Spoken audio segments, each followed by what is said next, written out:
kapag, alam mo, napakakapal ng mukha nyo, putang ina mong Facebook user ng Pilipinas, ang Facebook user ng buong mundo. Bakit yung i-block yung message ko? Wala po ako natatanggap, binablock yung SIM card ko, binablock yung lahat.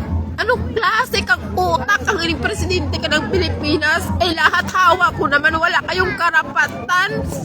Nabantaan po yung isang tuka ng OFW. Kahit ganito lang sitwasyon ko, kahirap fracture yung buto ko, marunong ako magtrabaho, sinira yung buhay ko eh. Hindi po ako natatakot sabihin sa mga tao na yung sitwasyon ko kasi totoo naman eh. Hindi naman ako lang sinungaling. Hawak ko naman lahat ng dokumento. Akin lang. Bakit niyo ako binabantaan na patayin kung kidnapin, kung anong sinasabi niyo sa akin? Binablock niyo lahat. Binablock niyo minsan yung message ko. Binablock niyo yung video ko. Alam mo, putak, kang smuggler kang swapang ka. Haling Ferdinand Marcos ka, patay ka na. Pero hari ka, buhay kang ahas na magnanakaw. Di bali na lang, hindi ko makuha yung pera ng buong mundo yan. Kayo naman lumamon eh. Dapat wala kayong kahihiyan. Lahat dinatakpan nyo. Sasabihin nyo pa doon sa probinsya. Kausap ko pamilya ko. Wala naman ako doon sa probinsya namin. Dito ako sa Manila, homeless. Sakali nakatira ako saan ako matutulog. Gusto maglilimos ako para ako makakain. Tingnan yung ginagawa sa akin. Lahat binablock nyo. Alam mo, ang kapal ng mukha, mahaling rapi tulpo ka. Kung hindi dahil sa OFW, ginamit yung story ko. Tapos nag-trending kayo sa Facebook, sa YouTube. Putak, ina mo, gago ka.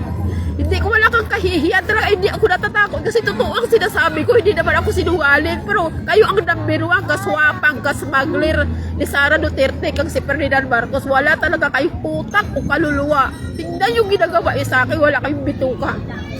Porket isang tuka lang yung OFW, ginagawa yung pulubi, sa kalye ka homeless, adik kang putang ina mo. Hindi pa ako natatakot sasabihin sa mga tao, kasi totoo naman yung buhay ko eh. Kahit ganito yung buhay ko sa kalye araw o gabi, ang kasobra na yung ginagawa sa akin, karapatan ko yung magsalita sa taong bayan, kasi OFW ako eh, malaki ang pakinabang ninyo. Tignan yung ginagawa sa akin lahat, binablock nyo. Anong klaseng utak yun? Ilang taon na yung complaint ko sa 888. Hindi nyo ma-actionan kasi alam ko 100% wala na yung visa ng buong mundo, bininta nyo. Lahat ng package, pera, kag cellphone, sasakyan, wala na po. Alam mo, ginabaliktad nyo, kayo mismo ang lumamon eh. Ang gusto ko lang humarap talaga sa taong bayan para makita nila kung saan pumunta ang tulong ng ibang bansa. Kayo na naman kumain eh. Kaya gagawa ako at gagawang paraan lang, makahanap lang ako ng pera, makahakuan ako ng private abogado. Lahat sasabihin ko naman totoo eh.